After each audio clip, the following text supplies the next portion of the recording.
environmental illness, but he was a huge DBZ fan. And EI is like people go into rooms and the chemicals or the perfumes that people have, your body builds up a sort of tension towards those chemicals, and once it reaches a certain saturation level, any bits of the chemicals make you have a reaction. Your skin breaks out, it's hard to breathe.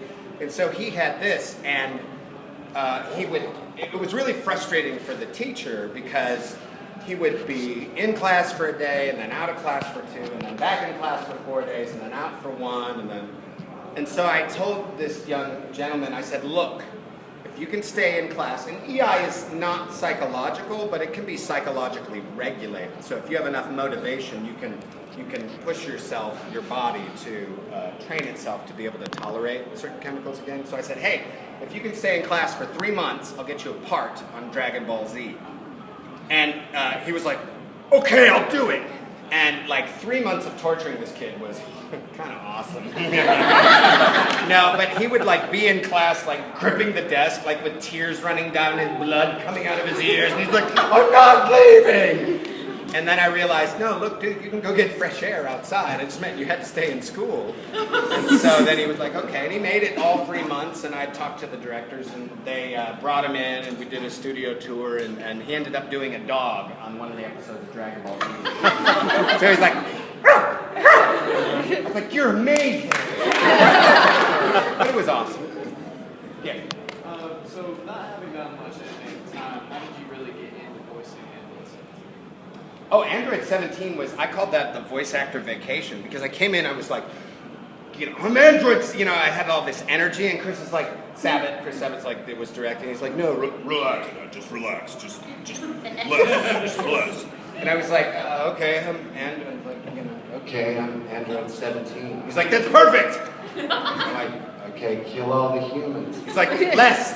I'm like, kill all the humans. He's like, perfect! And I was like, you realize I'm doing nothing. And he's like, that's what we need, nothing. Like, okay.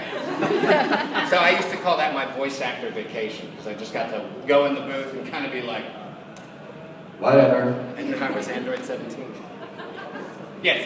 What was the hardest part you've ever had to play? The hardest part, Shout Tucker was really hard because Mike McFarlane kept going, quieter. What is it about directors trying to get me to do less and be quieter? I wonder. And then they turned me loose on Stein. But Shout Tucker was hard because it got all the way down. He's like, no, I want you, honestly, just to whisper it. And I'm like, okay. He's like, perfect. He's like, now angry. And I'm like, I'm really angry. It's like, that's awesome. Now happy. I'm like, I'm really happy. So it's kind of hard to regulate the emotion by just whispering. But Mike did a really great job on that series. So a lot of times we get credit as voice actors for stuff that is the fault of the Japanese writers, the animators, and the directors. So we're just like we're like a surfer on a surfboard of anime. Really? I thought that was funnier than that. There we go. No. Yes. My favorite color? Blue. No yellow. Ah! Yeah! Yes, question now. Sure. You gotta come up here though. And if you leave, I will never talk to you again. Have fun. See you guys. Boy, I'm so undrunk right now. How do you get it on speaker? Hello? Oh my goodness, this is Austria. Who is this?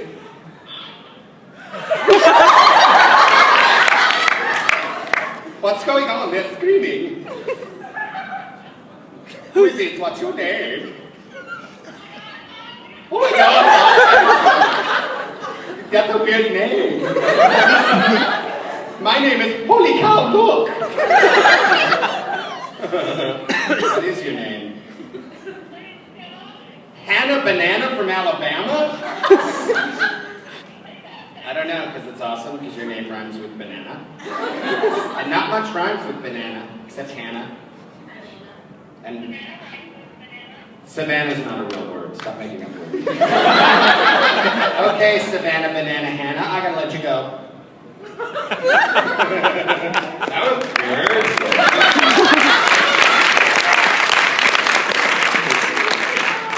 Yes, question here. So if you could be a character from any other anime that you haven't been before, what would you be? Edward Elric. But my fake voice sounds so bad.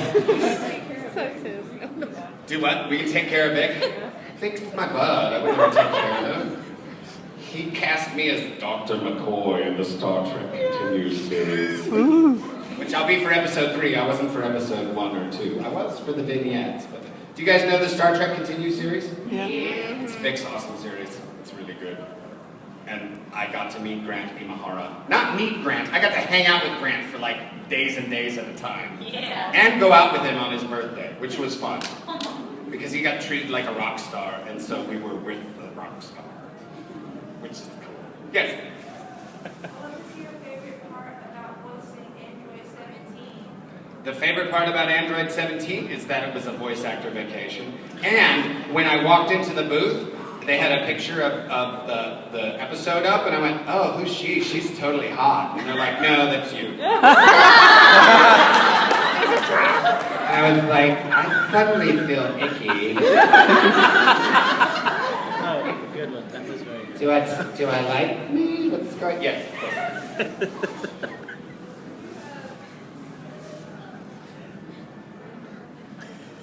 What? I can't hear you. Wait, I'm coming. What?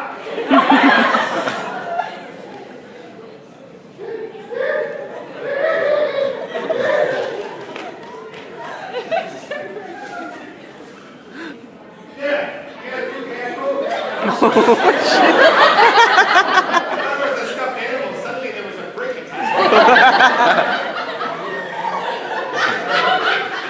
Okay, this one is what? Okay. No, mine. What's your name? What is it? Madison. You ready?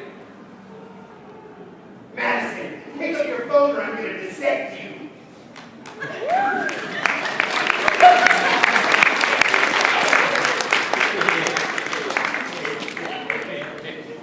My arms are wobbly. Yes, question. What was your favorite Soul Leader episode? The whole fight between Medusa was pretty epic.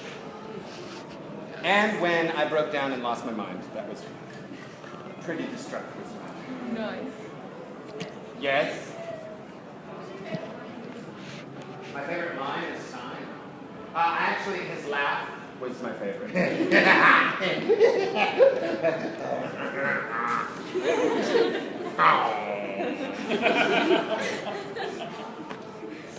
Girl, stop it. What's your question? You know, your hands on her hands doesn't stop her mouth. What's your question? I want to dissect you, but first can we get married? It's a really odd job that parents will bring their like 13-year-old girl up to me, and the dad will be like this, and she'll go, can you say you want to dissect me? And I'll be like, I want to dissect you. And they're like, and the dad's like, thank you. You realize this is criminal any other place.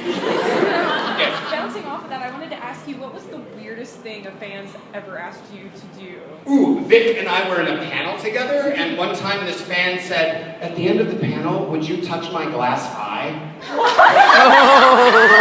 And Vic and I were like, hell yeah! And so we were, at the end of the panel, we were like, oh my God! Because you're poking a little 14-year-old girl in the eye, you know? And there's like people coming in for the next panel.